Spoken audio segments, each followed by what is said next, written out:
Hi, my name is Dawn Cavanaugh. I'm National Education Director for American Professional Quilting Systems. One of the questions I get asked a lot is how to turn a quilt once it's been loaded on the frame so that I can do the side borders. It's hard to do those as you go along since you can only see part of those side borders at once. The turning part is really quite simple, but there are a few little tricks that are going to help you along the way. So to get to that point, the first thing I'm going to do is unpin my quilt top from the quilt top roller. It's been pinned on there as I've been working. I'm also then going to take a scissors and trim away the excess batting and backing about an inch away from the edge of the quilt top. I don't normally do the binding for my customers, but I want to make sure that they have plenty of extra batting and backing past that quilt's raw edge so that the binding itself can be quite full and fluffy, which is the way quilt judges often expect it to be. So I'm going to reposition the camera, take those pins out, and then show you some extra little tips that are going to make turning the quilt very easy for you. One of the most important keys to successfully turning a quilt that you've mounted to your frame is how you handle the left and right sides as you go along. You'll notice here that I have used a very fine flower head pin on the edges of my quilt rather than machine basting. That allows me to take the quilt itself, move any fabric straight out from the body of the quilt, and using those pins help to make sure that this side border fabric stays aligned with the rest of the quilt. I happen to be left-handed, so my pins are opposite of most people. If you are right-handed, you'd want to position the pins so that the points of the pins travel around your quilt in a clockwise position.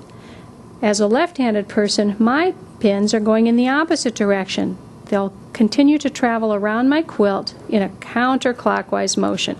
Once again, if you're right-handed, put the pins in so that the points are pointing clockwise.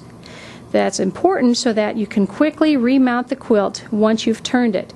The pins that are in right now for me along the side, once I've turned this quilt 90 degrees clockwise, this pin is actually going to turn itself and be oriented so that I can grab it with my left hand, take it out of the quilt top and stick it back in line with the roller on the quilt frame itself. I'm actually going to do that for you here in a moment.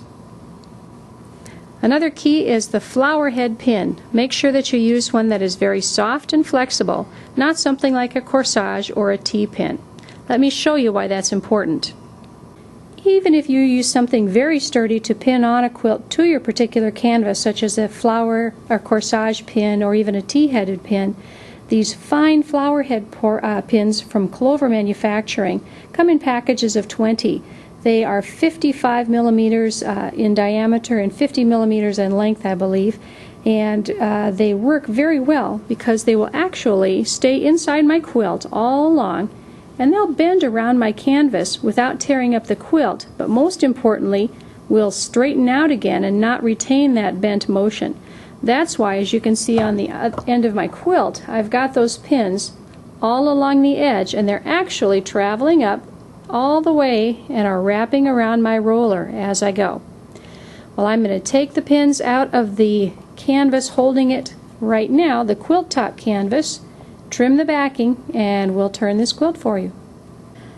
I've trimmed the batting and backing away from the quilt edge. There's about 1 inch extra of batting and backing still attached to the quilt. Next, I'm going to remove the excess batting and the backing from the remaining 2 rollers. Then I'm going to turn the quilt 90 degrees clockwise. So this edge that you're looking at now, which was the bottom of the quilt, will end up on the left side once it's turned.